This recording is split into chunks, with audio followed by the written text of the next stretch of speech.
Hello, this is Daniel Raymond, the voice behind Ray's Guide, and in the world of Star Citizen, everyone has been all abuzz about the fact that the 3.17.2 PTU was suddenly increased from 50 players per server that we have been living with for years now, all the way to 100 and now 120. And to not bury the headline, it does not suck. Sure, there have been problems here and there, but it does not suck. Literally, everything we have understood from the last 5 years of testing is that suddenly doubling or more of the player limit per server would suck. Big time suck. And it's not. This is supposed to be sucking, and it's not. This is supposed to be sucking, and it's not. That is supposed to be sucking, and it's not. That thing over there, that's supposed to be sucking, and it's not. This is supposed to be sucking, and it's not. Where's the suck? I don't know, and I'm not sure that CIG knows because they said that they were going to be testing the edge cases, which is programmer speak for saying, we're going to see how much this makes it suck. And yet, it's not sucking. And remember, this is 3.17.2. It is the 3.17 code branch, not the 3.18 code branch or the 4.0 code branch. It is not entity streaming or server meshing or any of the other things that were supposed to get rid of the sucking. The only hint at the patch notes is this little item: Actor Downstream Networking Improvements.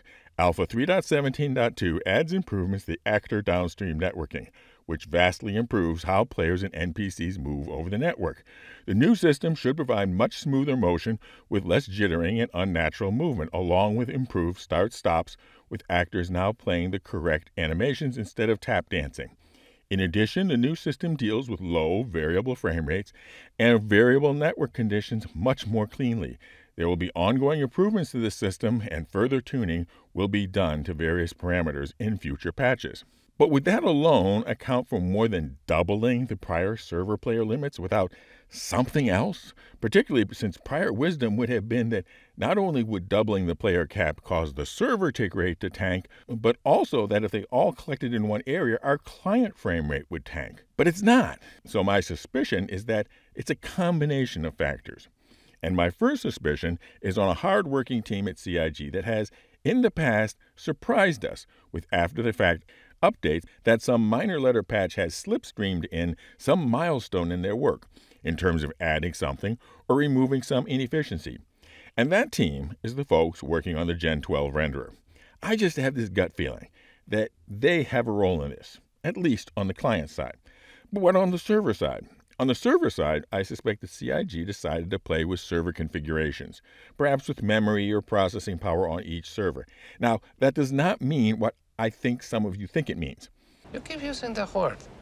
I don't think it means what you think it means. When you add more memory to your personal computer or faster storage, you have to go to Amazon or Newegg, buy something, have it delivered, open your case, and stick the new something into it. That's not how data centers work, because of two things called virtualization and clustering. Virtualization means that your programs do not actually run on the server. What runs on the server are a bunch of programs, each which simulates a physical server. And the benefits of that layer of abstraction is you don't actually crash a server, ever. You're just crashing a program simulating a server, which the virtualization software detects and then unloads the simulation program. So in reality, when you get a 30K error, in fact, no computer anywhere actually crashed. The second technology is called clustering, which means that that simulation program can in fact be spread across multiple physical servers. That's the things that movies get so wrong about servers, that you could somehow walk into a server room, which would have to have incredibly weak physical security to even have that happen at all, and then point to some rack and say, this is the servers for, and then you take an axe to it or something. But that's not how it works. Adding more memory or processing power to clustered virtualized servers is just a matter of changing a number in a configuration screen. But that doesn't make it free. And at a certain point, it's a waste of money to add expensive capacity to the server if the player's system would fail first. That is why they go together: server capacity and client capability. And that is why it's important to test the edge cases, and why it is possible to sometimes be very pleasantly surprised when it doesn't suck. But that also says why CIG isn't committing to these larger services for 3.17.2 live. The reason is that 3.18 and 4.0 will have different code bases, and as exciting as seeing the user counts get increased, so would be the disappointment if the 3.18 branch couldn't keep up with it.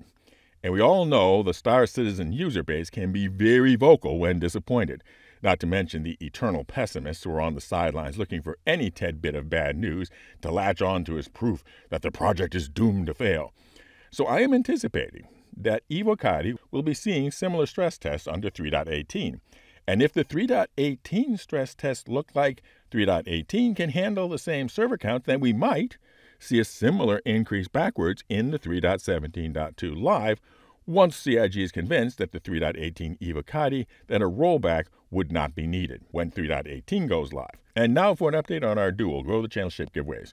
First, we have the short-term giveaway coming up to the close of the Biocitizen World Tour participation card autographed by Chris and Sandy Roberts that is running just for videos between June 15th and July 31st.